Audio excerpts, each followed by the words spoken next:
नमस्कार मित्रों, हमारी सीरीज चली है एपिसोड नंबर 15 की, जिसमें हम बात कर रहे हैं भृगु संहिता की। भृगु संहिता के अंतर्गत आज हम बात करने जा रहे हैं कुंभ लग्न के नवम भाव में चंद्रमा स्थित हो तो उसके क्या फलादेश होंगे। प्रथम भाव में 11 नंबर का मतलब होता है कुंभ लग्न, और कुंभ लग्न में चंद्रमा षष्ठम भाव का स्वामी होता है। षष्ठम भाव का स्वामी होकर जब यह अपने स्थान से चतुर्थ स्थान और कुंडली के नवम स्थान में स्थित हो जाता है तो ये मिश्रित फल प्रदान करने वाला ग्रह बन जाता है।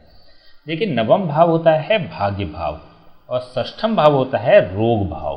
रोग भाव का स्वामी जब भाग्य भाव में बैठता है तो भाग्य को भी रोगी बना देने का कार्य करता है। यहाँ पर एक सिद्धांत कार्य करता है कि कभी भी अशुभ ग्रह का स्वामी यदि शुभ भाव में बैठेगा तो वह संबंधित शुभ भाव को अशुभ कर देगा और स्वयं शुभ हो जाएगा।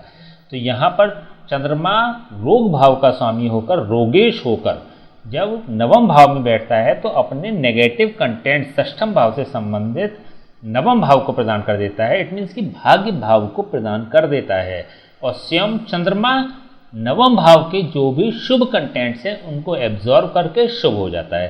तो आपको यह समझना पड़ेगा कि यहाँ पर चंद्रमा अत्यंत शुभ हो गया। अत्यंत शुभ कहने से क्या मतलब हो गया कि भाव भाग्य के जो भी कंटेंट्स हैं वह क्योंकि चंद्रमा ने एब्जॉर्व कर लिए हैं, इसलिए भाग्य भाव से संबंधित जो भी फल होंगे वह चंद्रमा प्रदान करेगा। मतलब चंद्रमा भाग्य की तरह कार्य करेगा।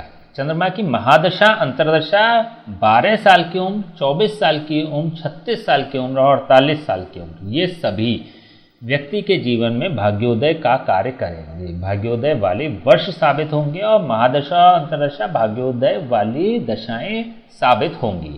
तो यहाँ पर एक बड़ा नुकसान हो गया। क्या हो गया कि यहाँ पर चंद्रमा केवल शुभ हुआ 4 साल जीवन के और चंद्रमा की महादशा, और जब भी चंद्रमा की एक छोटी सी अंतर्दशा आती है वह तो व्यक्ति को खुश रखेगी, वह तो व्यक्ति की ग्रोथ करने वाली होगी, लेकिन अन्य जो जीवन होगा वह स्पॉइल हो जाएगा, वह संघर्ष वाला हो जाएगा। व्यक्ति को बहुत ज़्यादा मेहनत करनी पड़ेगी। यहाँ पर चंद्रमा अपनी शत्रु राशि में भी स्थित है। तो शत्रु राशि में स्थित होने के कारण जब ये यहाँ से षष्ठम भाव के जो भी कंटेंट्स हैं उसको पिक करके यहाँ पर ड्रॉप करता है तो यहाँ पर यह नवम भाव को भी अत्यंत दूषित करने का कार्य कर देता है। तो यहाँ पर ये क्लियर है कि चंद्रमा शुभ हो गया और नवम भाव अशुभ हो गया। नवम भाव से चंद्रमा की जब सीधी दृष्टि तृतीय भाव पर पड़ती है तो तृतीय भाव को भी यह शुभता प्रदान करने वाला चंद्रमा बन जाता है। इट मीन्स कि व्यक्ति जब मेहनत करेगा, देखिए तृतीय भाव होता है मेहनत का, पुरुषार्थ का, परिश्रम का और संघर्ष का। चंद्रमा की दृष्टि व्यक्ति के जीवन में होने वाले संघर्षों को कम कर देती है। चंद्रमा की दृष्टि व्यक्ति के जीवन में होने वाली मेहनत को कम कर देती है, परिश्रम को कम कर देती है। तो यहाँ पर व्यक्ति को शारीरिक परिश्रम अधिक नहीं करना पड़ेगा। अपनी जीविकोपार्जन करने के लिए व्यक्ति को शारीरिक मेहनत न करके मानसिक मेहनत अधिक करनी पड़ेगी, और जब वह मेहनत करेगा तो उसका आउटपुट भी बेहतर व्यक्ति को मिलेगा। मेहनत से व्यक्ति को आउटपुट मिलते हैं, मेहनत का व्यक्ति को रिजल्ट मिलता है। यहाँ पर लेकिन चंद्रमा जब विशेष रूप से तृतीय भाव में दृष्टि देता है तो व्यक्ति के परिश्रम को शिथिल करने का कार्य करता है, व्यक्ति की मेहनत को शिथिल करने का कार्य करता है, उसके पुरुषार्थ को शिथिल करने का कार्य करता है।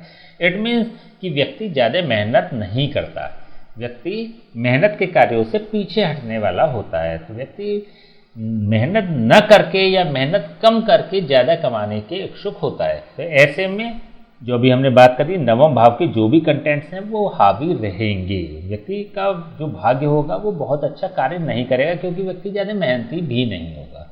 लेकिन हाँ, यहाँ पर ये बात स्पष्ट है कि व्यक्ति के जीवन के 12 साल, 24 साल, 36 साल और 48 वर्ष की जो अवस्थाएँ होंगी जब चंद्रमा की दशा आएगी तो उसको इन दशाओं का या इन वर्षों का और चंद्रमा की महादशा अंतर्दशा का अधिक से अधिक लाभ उठा लेना चाहिए। चंद्रमा होता है चतुर्थ भाव का कारक। चतुर्थ भाव का कारक होकर जब यह अपने स्थान से षष्ठम स्थान पर होता है तो यह सांसारिक भोगों की उपलब्धता कराने में भी व्यक्ति को शिथिल कर देता है।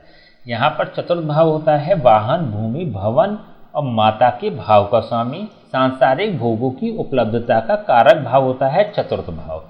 चतुर्थ भाव का स्वामी जब अपने से षष्ठम अर्थात अपने से रोग स्थान पर बैठता है, चतुर्थ भाव के सापेक्ष रोग स्थान पर बैठता है, तो यह चतुर्थ भाव के जो भी कंटेंट्स होते हैं, जो हम बात कर रहे हैं, जो हम पहले बात कर चुके हैं, जब हमने चतुर्थ भाव से संबंधित आपसे बात करी थी, उन सभी से संबंधित व्यक्ति को नेगेटिव फल प्राप्त होंगे। सांसारिक भोग व्यक्ति को कम प्राप्त होंगे या उनको प्राप्त करने में व्यक्ति को बहुत ज़्यादा संघर्ष करना पड़ेगा, मेहनत करनी पड़ेगी।